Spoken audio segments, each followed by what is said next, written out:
Sekarang kita punya soal grafik fungsi kuadrat f(x) sama dengan ax kuadrat ditambah bx ditambah c mempunyai titik puncak 8,4 dan memotong sumbu y negatif. Maka, soal ini ada hubungannya dengan gambar atau bentuk kurva fungsi kuadrat f(x) sama dengan ax kuadrat tambah bx tambah c.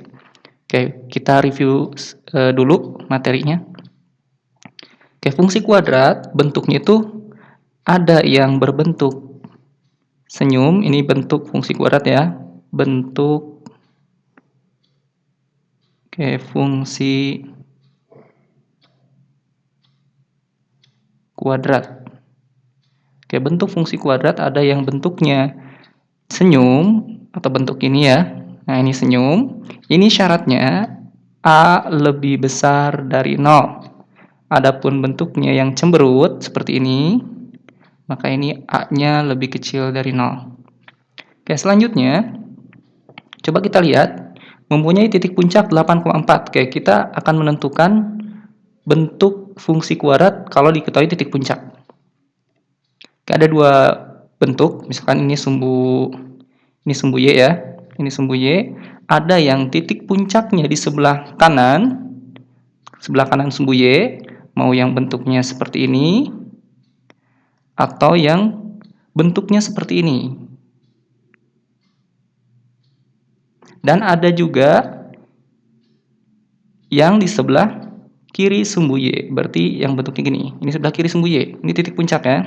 Ini titik puncak, ini titik puncak, ini juga titik puncak. Titik puncaknya ini, yang ini sebelah kanan sumbu Y, kalau ini sebelah kiri sumbu Y. Nah, ada juga yang bentuknya seperti ini. Ini sama-sama di sebelah kiri sumbu Y. Nah, kapan kita tahu bahwa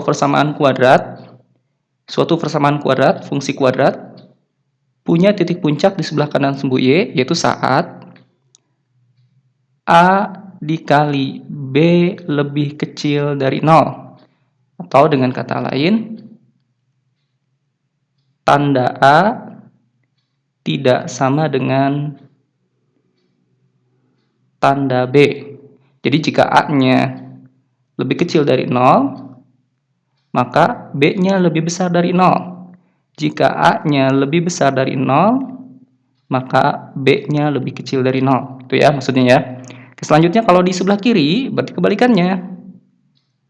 A dikali B lebih besar dari 0. Berarti tanda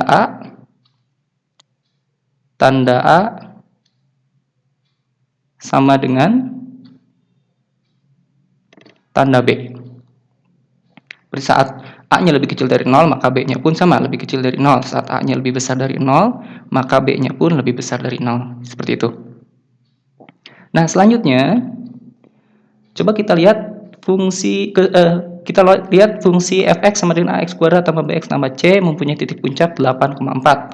Titik puncaknya 8,4. Berarti kalau kita gambar, ini kan sumbu x, yang ini sumbu y, 8,4 kira-kira di mana ya? Di sini ya. 8,4 kira-kira di sini. Ini titik puncaknya. Berarti titik puncaknya ada di sebelah kanan sumbu y. Nah, ada di sebelah kanan sumbu y. Kemudian dia memotong sumbu y negatif. Coba kita lihat di sini. Ini kan memotong ya. Memotong sumbu y. Di sini memotong sumbu y positif. Ini nilai c ya. Saat memotong sumbu y positif berarti c-nya lebih besar dari 0 positif. Kalau memotong sumbu y yang negatif, ini negatif, maka c-nya lebih kecil dari 0. Berarti ini katanya memotong sumbu y negatif. Kita anggap aja misalkan di sini. Memotong sumbu y negatif. Berarti bentuknya kira-kira seperti apa? Kira-kira bentuknya mungkin kalau kita gambarkan bakalan seperti ini. Nah, ini dia. Ini fungsi kuadrat yang dimaksud. Memotong berarti kita udah punya c-nya lebih kecil dari 0. Ini nilai c. C-nya lebih kecil dari 0. Kemudian untuk titik puncak. Lihat di sini, dia di sebelah kanan sumbu y. Berarti tanda A tidak sama dengan tanda B. Tanda A tidak sama dengan tanda B. A-nya positif atau negatif? Lihat, bentuk kurvanya. Dia cemberut, berarti A-nya negatif. Saat A-nya negatif, maka B-nya positif. Kita udah punya juga C-nya, berarti kita udah punya C-nya lebih kecil dari 0, A-nya lebih kecil dari 0, B-nya lebih besar dari 0, dan C-nya lebih kecil dari 0. Kita punya jawabannya adalah yang C.